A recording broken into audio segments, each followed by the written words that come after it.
Kedo gi mibadhi EACC ochako chenro mar rango kaka itayo chenro mag omenda e tend kaunti ma Siaya. EACC geto ng'eyo yore mag konyo sirikand kaunti ma Siaya dino rode moko ma kelo lal mar omenda. Apisas mag EACC dhi bedo Siaya kuom thuolo mar ndalo 18 ka gimenyo kaka itayo chenro mag omenda e bede migepe. Commissioner mar EACC Cecilia Motuku wacho ni gisewuotho e counties maromo 24 gi lek achiel onogo. Gavana ma Siaya James Orengo en achiel kuom jodito ma orwako chenro no. So I want to request them.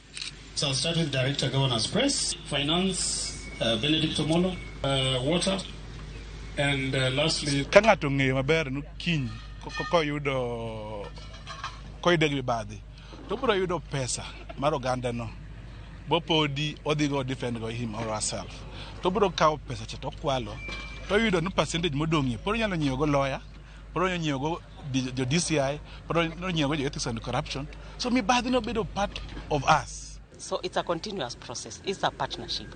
But everyone with a role, whatever they have been given, they need to play it so that EACC is not firefighting. Everybody is doing their mandate at the start of the process of recruitment. They'll also analyze documents and records and look at processes and procedures that are being applied by the county government to ensure or to identify those weaknesses that we are talking about.